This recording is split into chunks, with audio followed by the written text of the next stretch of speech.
Top quality और consistent performance के लिए सिर्फ सिल्वर पंप्स एंड मोटर्स, नाम याद रखना। આઉટપુટ એડિટર જીગર આપણી સાથે જોડાયા છે। જીગર, આ બે દ્રશ્યો આપણે અલગ અલગ જોયા। પહેલું આ દ્રશ્ય હતું જ્યાં નકલી ઈડીની ટીમ બનીને ધમકાવવામાં આવતા હતા અને બીજું પછી એમનું સરઘસ કાઢવામાં આવ્યું છે। જીગર, બિલકુલ અહીં તસવીરો સરઘસ અને તસવીરો કરતા હિમ મહત્વની તસવીરો એ છે પીસીઆઈની ટીમને કહીશું કે ઈડીની જે નકલી ઈડી જે કાર્યવાહી કરતી એ તસવીરો તમે જુઓ। સામે એક પરિવાર બેઠો છે અને શૂટ બૂટમાં સજ્જ એક વ્યક્તિ આવે છે જે પોતાને નકલી ઈડી ઓફિસર એટલે કે ઈડી ઓફિસરની ઓળખ આપે છે, તેમને સૂચનો આપે છે કે તમારે આ વસ્તુ કરવાની રહેશે। હું ઈડીમાંથી આવું છું અને મારી સાથે આટલા લોકો છે અને તમારી સામે આ પ્રકારની કાર્યવાહી કરવામાં આવશે।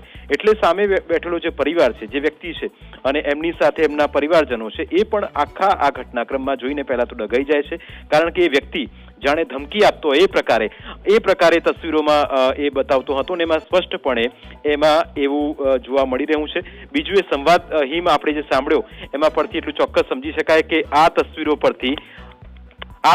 પરથી એટલું ચોક્કસ સમજી શકાય કે કેવી રીતે આખી ઓપરેશન કરતો હતો, કેવી રીતે પોતાની માંગો એ રીતે ધમકાવતો હતો અને કહેતો હતો। એટલે નકલી ઈડી ની આખી આ ઓળખ આપી અને આ તસવીરો બતાવવાનો પ્રયત્ન કરીએ કે જે ફૂલ તસવીરો આ પીસીઆઈની ટીમને કહીશું કે દ્રશ્યો બતાવે કે જેની અંદર ઈડી ઓફિસર જે બતાવે છે હકીકતમાં નકલી છે અને એ નકલી ઓફિસર પોતાને અસલી ઓફિસર બતાવીને એ દર્શાવતો હતો કે કેવી રીતે આ કાર્યવાહી તમારી તરફ થશે, તમે અમારી રડારમાં છો, તમારી પૂછપરછ કરવામાં આવશે, તમે અમારા સકંજામાં આવશો અને તમને આ રીતે અમે પૂછપરછના દાયરામાં તમને લઈશું। હિમ, એટલે અહીંયા તમે જુઓ સૂટ બૂટ પહેરીને એવું જ લાગે પહેલી નજરે કે કોઈ ઈડીનો ઓફિસર છે। એક પૂર્વ આયોજિત રીતે આખું એક કાવતરું ઘડવામાં આવ્યું હોય એવી રીતે આખી ટીમ તૈયાર કરવામાં આવી હતી અને જે રકમ જીગર જે આમાં સામે આવી છે 12 શખ્સોની ટીમ હતી અને 45 લાખ તો અત્યાર સુધી જપ્ત કરી લેવામાં આવ્યા છે। જીગર, એટલે આખું એક સિન્ડિકેટ ચાલતું હોય એ રીતે કંઈક કામ થતું હતું। જીગર,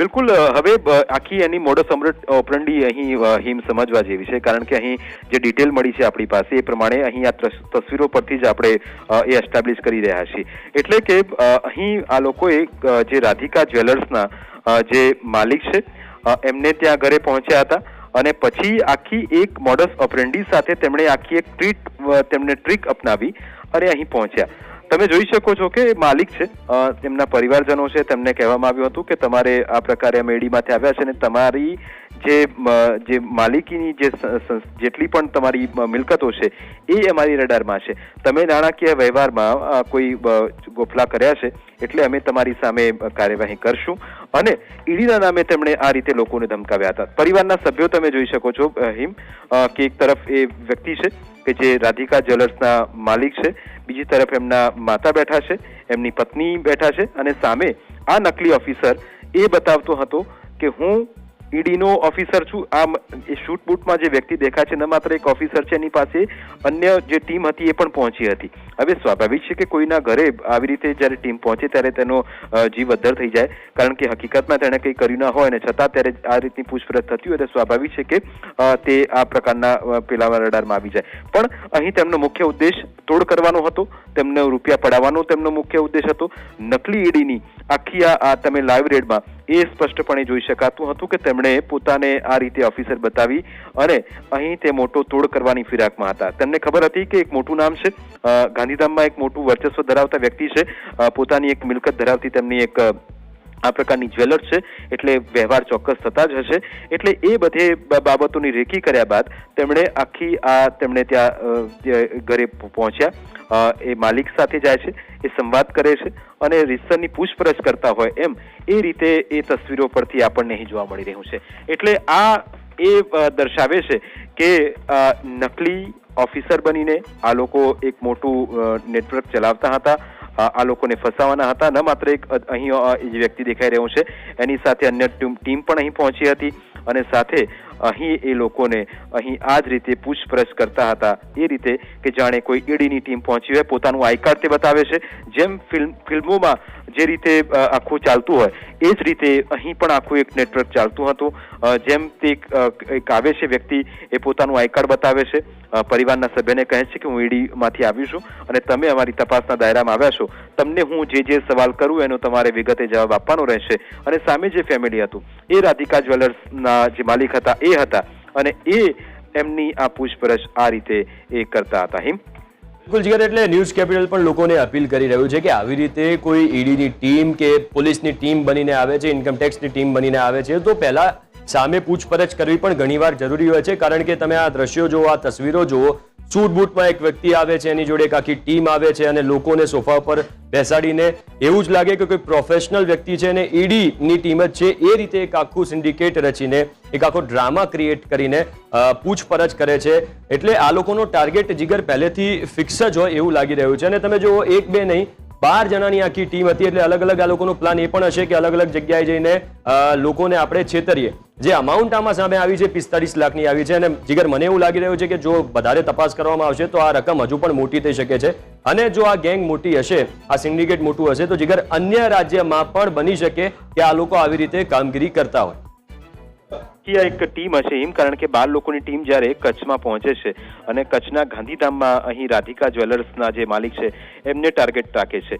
એટલે આપે કહ્યું તે પ્રમાણે 12 લોકોની ટીમ આ પહેલો જ કદાચ ગુજરાતમાં એમનો શિકાર હશે, પણ એ શિકાર કરે તે પહેલા જ અસલી પોલીસની સકંજામાં આવી ગયા અને નકલી ઈડીની ટીમનો આખો આ ખેલનો પર્દાફાશ થઈ ગયો. અહીં લોકોને એટલી જ અપીલ કે તમારે ત્યાં કોઈ પણ અધિકારી આ રીતે આવે તો ગભરાશો નહીં. પહેલા તો તેની ખરાઈ કરો અને ત્યારબાદ એને ઘરમાં પણ પ્રવેશ આપો. અહીં આ રીતે પ્રવેશ આપી દેવામાં આવે છે કારણ કે સ્વાભાવિક છે એમ કે કોઈ પણ વ્યક્તિ હોય ડરી જાય અને ડરના પેલામાં આવીને આ રીતે એ ગભરાઈ જાય અથવા તો એ ટેન્શનમાં આવી જાય કે આખરે અમારી સાથે આ શું થઈ રહ્યું છે. પણ ઈડીની ટીમ આવી રીતે આ રીતે આવે નહીં, એટલે એ પણ ધ્યાન રાખો. પોલીસ તમારી સાથે સતત છે. આપણી સાથે સાગર બાગમાર જોડાઈ ગયા છે, એસપી પૂર્વ કચ્છના. સર, સૌથી પહેલો સવાલ આપને એ કે શું આખા કેસમાં જે રીતે આખી ઓપરેશન આપે પાર પાડ્યું છે અને જે રીતે આપને સફળતા મળી છે, જે ટીમ આવી હતી 12 સભ્યોની, એ 12 સભ્યોની ટીમ રાધિકા જ્વેલર્સના જે માલિક છે એને કેવી રીતે પોતાના સકંજામાં ફસાવ્યા, કેવી રીતે તેમની મોડસ ઓપરેન્ડી હતી અને આપને કેવી રીતે આખી આ સફળતા મળી? સર, આજે બનાવ હતું 2 ડિસેમ્બરનું હતું, સવારના સમયના 11 વાગ્યાનું, અને લગભગ 3-3.5 કલાક આખી ઘટના ચાલી હતી. પછી જયારે એ લોકો આખી આજે રેડનું બધું નાટક કરીને નીકળ્યા, એના પછી જે ફરિયાદી હતા અને જે ભોગ બનનાર હતા એ લોકો પોતાનું જયારે બધું જ્વેલરીનો સ્ટોક ટેલી કરતા હતા ત્યારે એ લોકોને ખબર પડી કે એમની સાથે આવી રીતની જે છે ચલકપટથી બધું માલ જે છે 25 લાખ જેટલું થઈ ગયા છે. એટલે સાંજના સમયમાં પોલીસને જયારે જાણ કરી તો ત્યારે તાત્કાલિક ગાંધીધામની એલસીબી અને એ ડિવિઝન ગાંધીધામ પોલીસ સ્ટેશનની ટીમ બધી અલગ અલગ ટીમો અલગ અલગ એંગલમાં તપાસ કરવાનું ચાલુ કર્યો અને આરોપીને ડિટેન કરવાનો સ્ટાર્ટ કર્યો. અને એ પ્રમાણે એમાં 12 જેટલા આરોપી ઝડપાયા અને અત્યારે એ લોકોને બધાને અટક કરીને રિમાન્ડમાં જે મંજૂર કર્યા છે નામદાર સાહેબ કોર્ટમાં, એટલે 11 દિવસના રિમાન્ડમાં એ લોકો અત્યારે પોલીસની કસ્ટડીમાં છે. બિલકુલ. સર, બીજો સવાલ એ કે શું આ લોકોએ કોઈ રેકી કરી હતી અથવા તો એમનો ટાર્ગેટ હતો કે આ રીતનું જ્વેલર ચલાવે છે, મોટું જ્વેલર છે એટલે એમને પહેલા ટાર્ગેટ કરીએ? અને બીજો સવાલ સર એ કે શું આ જો સક્સેસ થયા હોત તો બીજા કોઈ તેમના ટાર્ગેટ હતા?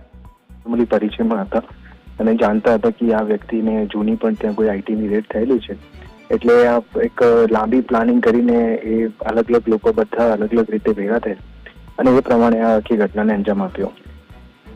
સવાલ લોકોને અપીલ આપના તરફથી, પોલીસ ડિપાર્ટમેન્ટ તરફથી કે આ રીતની કોઈ આપના ત્યાં આવે તો ગભરાશો નહીં, સીધો પોલીસનો સંપર્ક કરે, એટલે એક મેસેજ પણ કન્વે થવો જોઈએ સર આપના તરફથી. અને બીજું કે આ પ્રકારના જેટલા પણ કિસ્સાઓ આવી જાય છે, કેટલાક કિસ્સાઓમાં લોકો ડરે છે, પણ ડરે નહીં અને સામેથી આ રીતે આપનો સંપર્ક કરે તો સર આવા કેસીસમાં ઘટાડો થઈ શકે.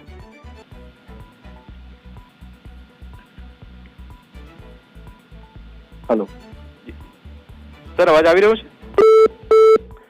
તો હિમ આ હતા સાગર બાગમાર, જે એસપી પૂર્વ કચ્છ છે. તેમણે સ્પષ્ટ કર્યું કે આખી આ લોકોની એક પહેલા આ વ્યક્તિને ત્યાં રેડ પડી હતી એટલે રેકી કરીને જ આવ્યા હતા અને એમનો બીજો ટાર્ગેટ પણ કદાચ હોઈ શકે. પણ આ રીતે તેમણે આખું એક પૂર્વ કચ્છ પોલીસે આખા એક નેક્સસનો પર્દાફાશ કર્યો છે અને હવે ઈડીની ટીમ, જે નકલી ઈડીની ટીમ હતી, તેમને કોર્ટમાં લઈ જવામાં આવ્યા અને તમે તસવીરો પણ હિમ બીજી તસવીરો બતાવી આપણે કે જ્યારે આ લોકોને પકડાયા ત્યારે તેમની પોલીસે કેવા પ્રકારની સર્વિસ કરી હતી એ તસવીરો પણ તમે જોઈ શકો છો. જે શૂટ બૂટમાં જે અહીં પહોંચ્યા હતા એ અહીં જે પહોંચ્યા હતા તેમના એક તરફ શૂટ બૂટ વાળા દ્રશ્યો તમે જુઓ, બીજી તરફ જ્યારે કચ્છ પોલીસના તાબામાં તેવા આવે છે અને ત્યારે તેમની કેવી સર્વિસ થાય છે એ તસવીરો પણ તમે જુઓ.